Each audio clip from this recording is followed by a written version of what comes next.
the first like 10 minutes that I'm going to a shoot with a client, I do not even bring out my camera. It's just getting to warm up, just getting to know them, just getting more comfortable.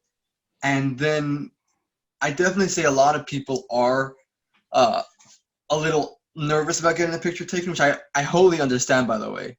I like being behind the camera, not in front of Yeah, right. it. Honestly.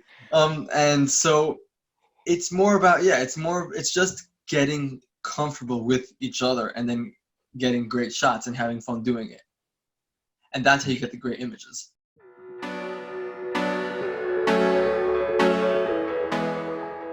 Welcome to the J Wells CFO Show. I am your host, Jeremy Wells, and with me today is Zusha Goldin. And Zusha, tell us a little bit about yourself and what you do. Hi guys, hi Jeremy. Thanks for having me. So I do headshot and portrait photography, and I am born and raised in Brooklyn, New York. I moved out to Southern California March 1st, which is just a few weeks ago. And I'm the youngest of 10.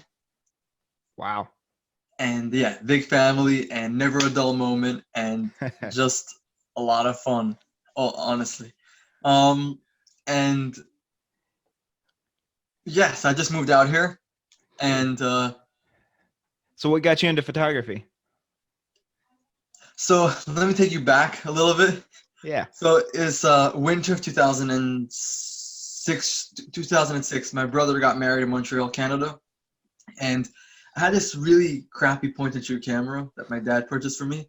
And the entire wedding, I went around taking pictures of the bride, the groom, the guests, everyone. And come the end of the wedding, come to take a look at my pictures, and then I realized I forgot to insert my SD card. So I was 7 years old. I always loved photography, and so that's honestly how I started. I've always loved it. So hopefully you're remembering SD cards these days. Yes, definitely. That's good deal. Very important. So what are you using today as opposed to that point and shoot back then? Well, now I have the Sony A7 II 2470 2.8 and 50 millimeter 1.8, and yeah, that's what I'm using now. So you've upgraded your equipment a little bit. Upgraded in every area. Yes. Good deal. So why focus on headshots and portraits? What about that? Great question, Jeremy. Okay. So I'd have to say humans and human brains are so complex, yet predictable, but complex. And just working with such three-dimensional beings and creating really cool artwork, that's an experience that I always enjoy. So working with people, it's an incredible experience, and you can create really cool artwork with them. So I specialize in that. Yeah. Awesome. Yeah. No, that's interesting. It's an interesting take on it. So, I think a lot of photography these days is, landscapes and scenery and kind of like stuff that you would hang on the wall and that kind of stuff. But yeah, I mean, the headshot, it's really interesting, with like selfies and cell phone cameras and all of this, like where, what's the difference between me just taking a selfie and posting that to my social media profile versus actually getting like a professional headshot done? Great question. So are you referring to regarding equipment wise or end result? Yeah, right. Like what's a client look like for you? Like what's a typical client? What are they looking for? Where, just taking a selfie, they want it professionally done. So regarding LinkedIn, which is a business platform, let's face it, if you are on LinkedIn and you have a profile picture that is lacking, you're not doing it right. Because we judge based off appearance. And I'm not referring to how you look, I'm referring to how you present yourself. And so if you have a picture with your iPhone, which no doubt, there's great cameras in the iPhone, but especially if it's like a selfie or not on par, so like a great quality, like a professional image, people won't take you as professional. that's not shallow or facile. It's just human nature, and that doesn't change, right? Yeah. So I think it's imperative that when you're on LinkedIn, you have a quality image that can showcase who you are, what you're all about. You're properly expressed, and you're professional yet approachable, and it just gives your audience a little gist of what you're all about, honestly. I just had a conversation a week or two ago with a marketing professional who, you know, he part of his package is to do a LinkedIn review, and the very first thing he pointed out was, you know, that headshot. You know, it you need the right, you know, button down shirt, you need a blazer over it, you need the right look, it needs to be from the right distance, you need the right amount of space around your face, and all this kind of, you know, it was just all these things that just to me, it's like I just need to post a picture of myself so people can see that I'm a real person, you know. And it's interesting that you say that, yeah, that, you know, there are these strict, even though they're unwritten, you know, there are these strict requirements on what that first impression on LinkedIn looks like. So, you know, has this, you know, I think the last time I really, you know, anybody really cared about my headshot was, you know, taking yearbook pictures in school, right? So, you know, right. And it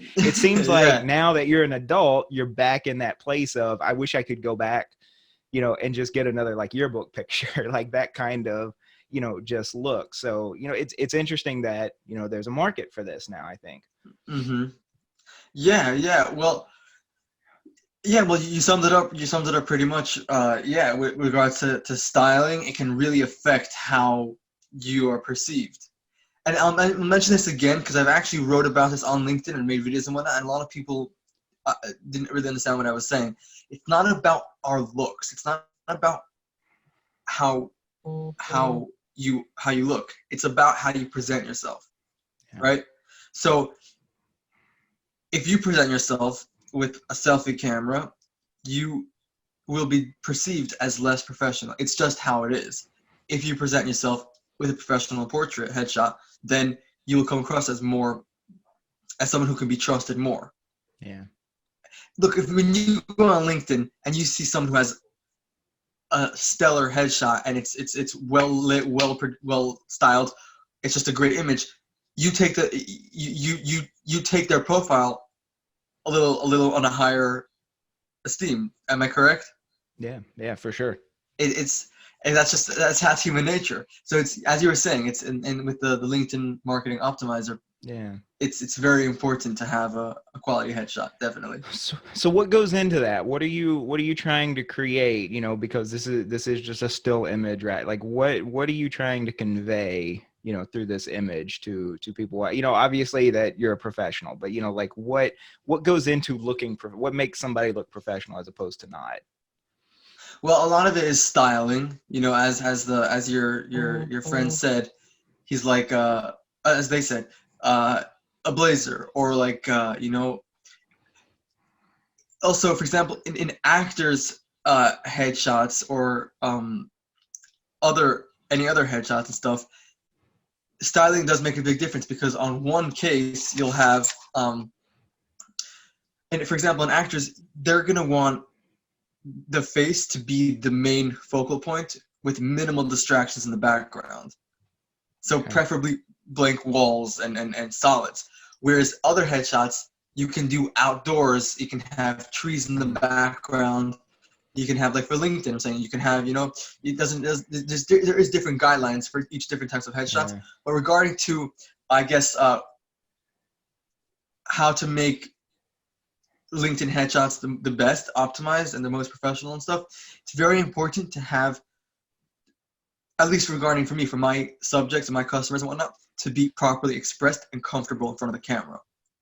So Gotcha. that, yeah, so it's not just a click regarding the photo shoot. It's actually there's a lot that goes into it. Yeah. Yeah. Yeah. Yeah. Right. Interesting. So this is definitely not a time to um for selfies, but what about, you know, what about just like any professional grade pictures? So for example, you know, I, for a while there, after I got married to my wife, you know, I was using those wedding pictures and that kind of thing, you know, like you know, is what I guess like, the question here is, are all professional pictures the same? Or do I really need to differentiate between, these are my business pictures, these are my wedding pictures, these are my personal pictures, this kind of thing. And, like what are we looking for in the differences there? Well, put it this way, a wedding picture is definitely better than a selfie or a personal picture or anything. So Gotcha. if that's all you have, at least for now, definitely use it. Definitely. It's an upgrade. Okay. But there is a different, as you're saying, with business headshots, whether it be indoor or studio, or because I surmise that your wedding picture is probably outdoors with you in like a tux or something with like a flower, or like, I mean, you probably look great, but it's probably Right. it's probably less professional. It's not how I show up to a business meeting. Exactly. Right. So you want people to be able to see your picture and be like, okay, that's, and they see what they see is what they get in real life. Yeah. And it's just, yeah. So it's mainly just to be, when someone comes onto your profile, to be perceived the first few seconds that they see your account. I see your proper headshot, your great tagline, your cover photo banner that is great. Your just having that little simple criteria checked off, that will completely revolutionize how your entire perception is on LinkedIn. Interesting. Yeah. Definitely. Yeah. Good deal. What about the other, social media platforms? Is this something that, if I'm still in business, I'm in the same business, whether I'm still trying to reach out to prospects, whether I'm on LinkedIn or Facebook or Twitter or whatever else. So is this something that I should be thinking about for those other platforms as well? And what about the website? 100%. People, we are humans. We strive for human connection, and we want to work with people we trust. And so it's essential that we have images that can convey what we're all about. So regarding Twitter profile picture, Facebook profile picture, TikTok profile picture, LinkedIn profile picture, Twitter, all social media platforms, you should have definitely a proper headshot. Yeah. Gotcha. Yeah. Good deal. Now let's expand this a little bit. And I know this might be getting outside of like your, what you're really trying to focus on, but like the sort of stock images of, here I am at a conference table with a client. We're like looking at a piece of paper together or something, like, is that necessary? Is that helpful? Like, are those kinds of images really conveying anything? Because it seems like we've just you can Google that and come up with thousands of stock images for all that. Right. So like, is that kind of image helpful? On top of having the headshots, those kinds of things. So are you referring to like purchasing stock images and then using it on your website? Are you referring to I was, if I had my own shot, if I had my own with me in them, right. Would that be saying stock photos, helpful? Like stock style photos? Yes, because if people go and they check your About Me on your website, or you come up on the front page, right, and they see your picture and then they see you doing business with other people, it will show them that you take your business more seriously. Gotcha. And it's just about gaining more trust. So definitely it can't hurt. Also, gotcha. that's more delving into a marketing side than actually a photography side. But right. I definitely think that it would only help.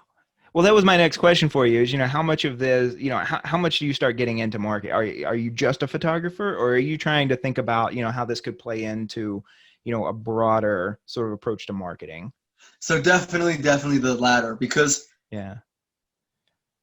for example, if I'm doing a shoot, if a social media, if like an Instagram influencer hires me to do a photo shoot for them, right? I will be taking their portraits with the dimensions in mind that they need it for the Instagram crop. Does that make sense? Yeah, absolutely.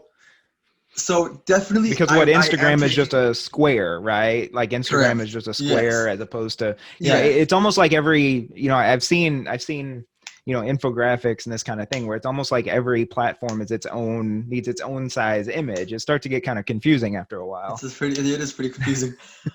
So definitely regarding the marketing sphere with the portraits, each shoot I take it differently. It's very individual, very personalized, and it's not just one size fit all. Definitely. Gotcha. Yeah. Very cool. What about like video? Do you get into video any? Is there any any of that? Because I know anymore, even the cameras that are set up for portraits, you can shoot video with them and that kind of stuff. So any work on that? So my Sony A7 II is Sony in general makes great cameras and great cameras for video. So when I was younger, I would delve a little bit into video editing, but now I'm specializing just in headshots and portraits. But I have started vlogging. So I made a YouTube, and now I'm getting to video editing a little bit. Nice. That's taken on this phone, though. So Gotcha. Yeah. So what are you vlogging about? Just your daily life or anything in particular? Daily life, and then photo shoots that I go on with fun people, and pretty much that. Nice. Just creating a brand awareness across all platforms. Yeah. And also it's for two reasons. I want my family back east to see my experiences here, as well as I want to be able to look back on it further down the line and be like, oh, you remember he did that and that. It's great to log your life, I think. Yeah. I mean, for sure. I think, Gary Vaynerchuk talks about, documenting everything, and just creating that record of, what's going on for, both for your future self and for, if you have any kids or anything like that, so that they can go back and see what you were up to. I think about it because, my, again, back to the phones, my wife and I, we have a 2.5-year-old daughter. And so, every day we're taking pictures and shooting little 60-90 second clips of video with her. And, we're documenting so much of her childhood that our parents couldn't for us, because they didn't have that technology. They didn't have that. So, definitely. It's really interesting times. Yeah. If you think back, you look at your parents, so they took pictures of you and they took video of you, and you have a little bit, whereas now you're going to have children that were raised in the past 10, 15 years. And now they're going to become adults like you and I, and they're going to have their entire existence on video. And that's such an interesting thought to have, because I'm kind of envious almost. Like, I want to see how I was as a baby, It's right. Yeah. Right. Absolutely. Good deal. So you're, you get a client and you produce some headshots. What does a relationship with a client for you look like? Is it just kind of a, you take the headshots and then you're done, or are you trying to keep working in some way, trying to structure a relationship with a client? How are you doing that? Definitely a relationship. Definitely. Okay. So when I do a photo shoot with the client, it's not about just the portraits. It's about the experience. I'm providing an experience. And so my goal is to have my subject, who I'm working with, my client, to be the most comfortable with me in front of the camera, to get the best shots so that they are properly expressed. My niece is screaming. We're all stuck at home here. Yeah, right. So it's definitely goes beyond just when I do a shoot, my goal is to make it the most fun environment possible, and more like just two friends hanging out than like a full-on professional, very stoic, shoot. And you know what I mean? Yeah, that's my goal.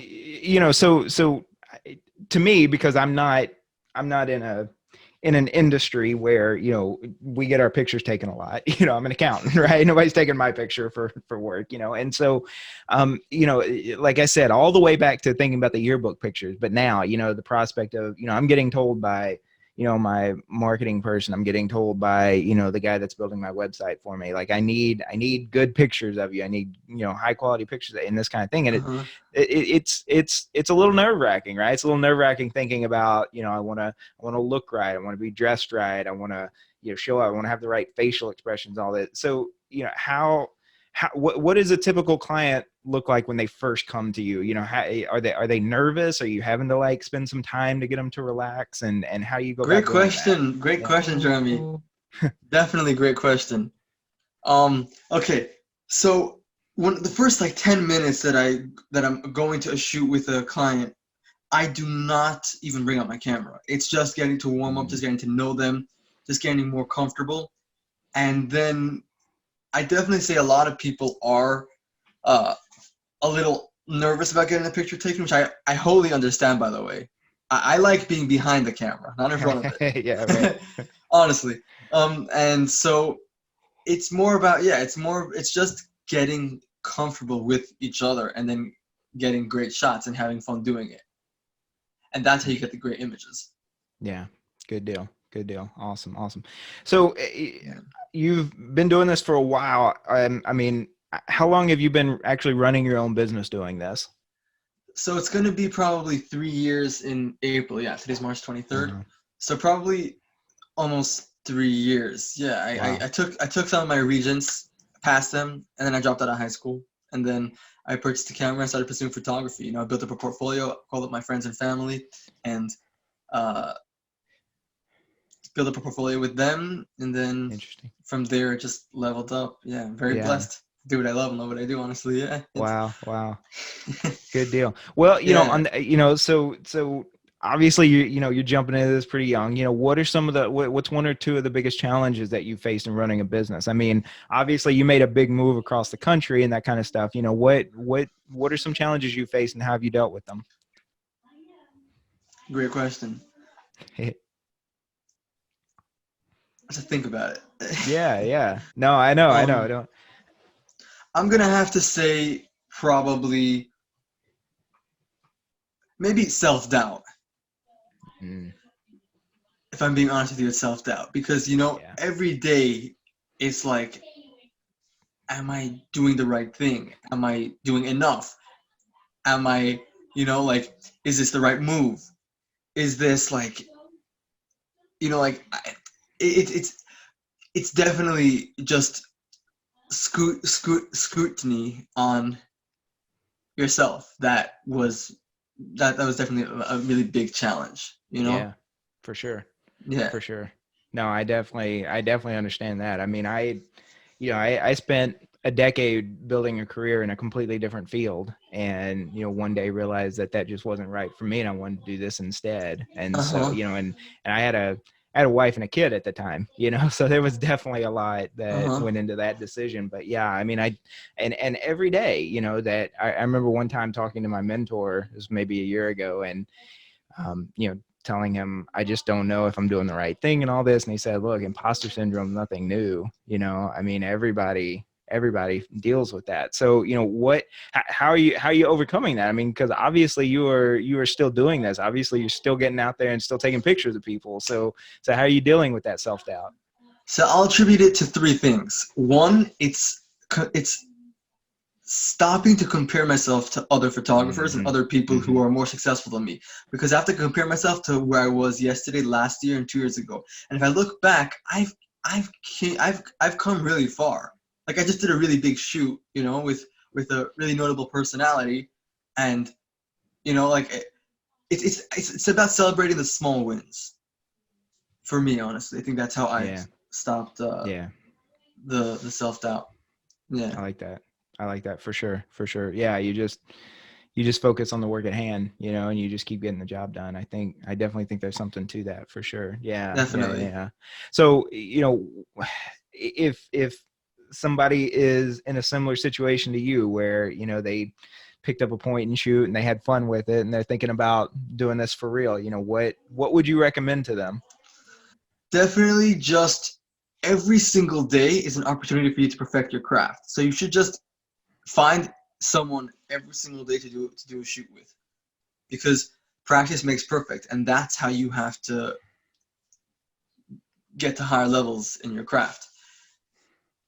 Because that's pretty much it. Also, Gotcha. YouTube is your best friend. YouTube is your best friend. How so? Definitely. Well, for example, I never learned Photoshop, but I went on YouTube, and I mean, I never learned it. Like, I never went to school for it or anything. But I went to YouTube and I searched in how to professionally retouch a portrait, and then I watched like 100 videos, different techniques, different styles, and then I created my own formula. And then now I edit my portraits with those results. We have at our fingertips all the knowledge in the world. So YouTube is your best friend, and just shoot every single day. Try to shoot another person. Photo shoot, that is. Nice. Yeah, again, it's, create, just keep doing that over and over again. Yeah, yes. Like it's really the only way to do it. And Definitely. back to that self-doubt, right? The only way you're going to get over that self-doubt is just do it. Don't overthink it. Just get out there and do it. Yeah. For sure. So it's so interesting. Sorry, go continue. Go ahead. No, you go ahead. No, you continue. You're good. No, I was about to move on to another question, but you go ahead. It's so interesting how social media has such a big impact on our lives. For example, I just said period because I was agreeing with you, and I know that from TikTok because that's TikTok slang. It's just comical to me because social media really does impact a large part of our lives. But it was just an ADHD question. Continue. Well, no, that's actually really interesting. So, ADHD. I'm just old enough. Okay, so no kidding. When I was in college, so Facebook. I don't know. You might be too young to know this, but when Facebook started off, you had to have a .edu email address to be able to get onto Facebook, and it was only opening on certain university campuses, right? So it was only open to certain universities at a time.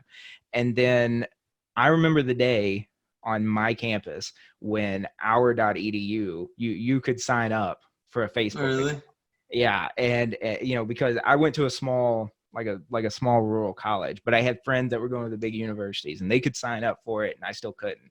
And I remember the day that, the rumors started spreading around campus that you could sign up for it. And I ran to the computer lab in the library, and every computer was full and everybody was trying to set up their new Facebook accounts. Right. Yeah. So, and then I got into grad school a little bit later and I started shifting more into Twitter, and I've kind of been, mostly networking in Twitter with people. I've had to learn just over the last year or so to get back into Facebook. I left Facebook for a long time, and I've just been learning to get back into it. But, as far as photography goes, Instagram is still, I'm on Instagram. It's still a different world for me. Where is the social media that people need to be on today when it comes to, photography, art, this kind of thing? Okay. So I wasn't old enough to have Facebook.edu, but I did have Facebook back in 2007 or 8. So I was like 8 or 9 years old. Okay. All right. Yes, I did create a Facebook account a long time ago. Yeah. I mean, for me, it's subjective, it, right? It would have been a couple years before that. It would have been about like 04, 05. 04, yeah, 04. Yeah. Right. And okay, so Twitter, you speak about Twitter, but I actually haven't had any success for Twitter. To be fair, I'm not really using it that much. I'm more using it just to look at memes and people's witty tweets more than actually using it as a business platform.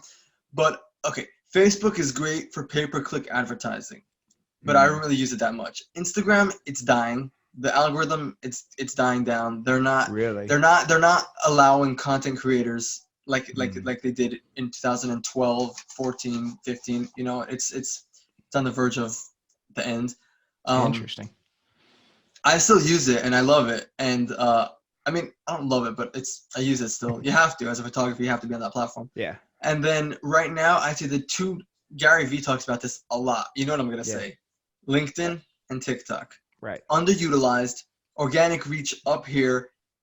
It's just incredible platforms, which everyone should take advantage of right now. Gotcha. Now it's interesting because it doesn't, neither LinkedIn, they're two very different things, but neither one of them really scream like photography to me, right? Like especially not LinkedIn. LinkedIn is not. Right. Right. Like Instagram is definitely where I see just like still images a lot. Uh-huh. So what are you doing on TikTok and LinkedIn to promote So yourself? so TikTok, I am just creating content that I find fun or interesting or funny, Okay. or a large key of social media is authenticity. You have to just be yourself, because Mm, everyone's trying to be someone else, and if you're not yourself, then it's not going to work for you in the long run. yeah. Um, but TikTok, there's a lot of opportunity for photographers out there, because you can do video and do behind the scenes of a photo shoot and then show the end Mm, result. So that can be yeah. interesting for people.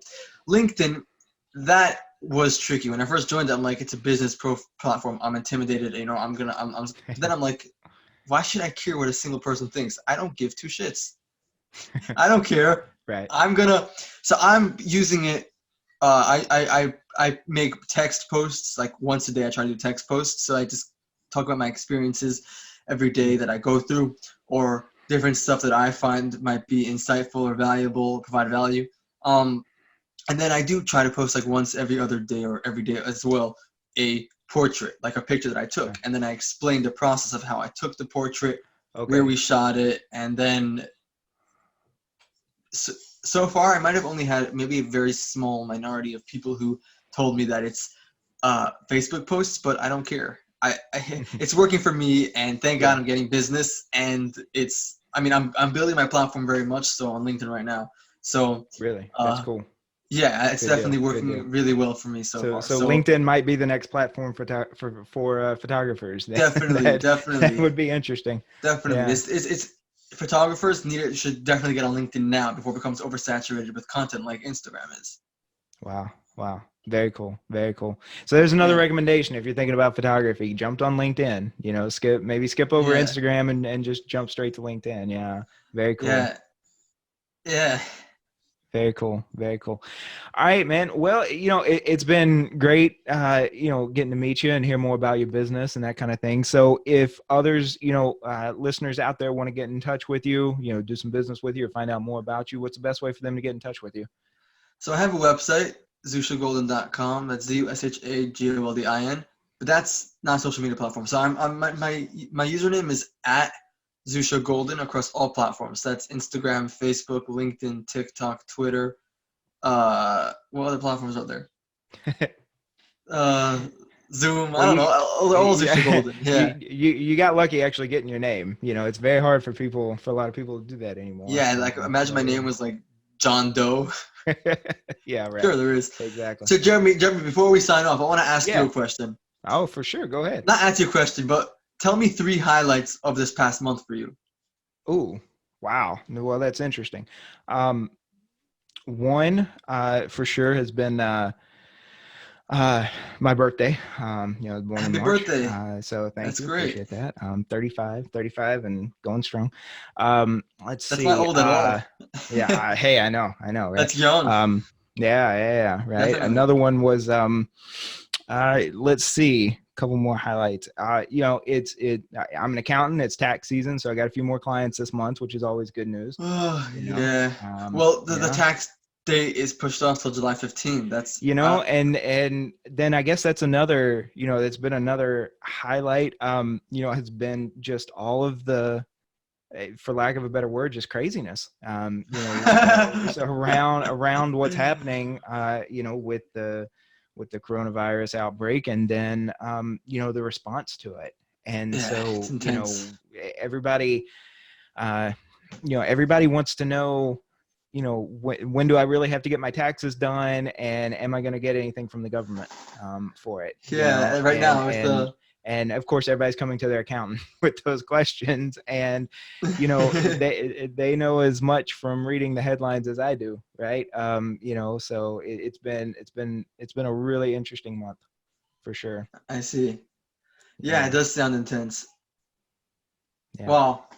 Well, thanks for sharing that. That's very Yeah, insightful. yeah. Well, Yeah, thanks for asking. It's the first time anybody's asked me a question on the show, so it's nice to flip the script there a little bit. always. Yeah, man. Yeah, man. Absolutely. Good deal. Definitely. Well, Zusha, thank you so much for being on here. And thank you to the listeners and the watchers. I am Jeremy Wells at JWellsCFO across all the social media as well. Get in touch. But other than that, thanks for watching and have a great day.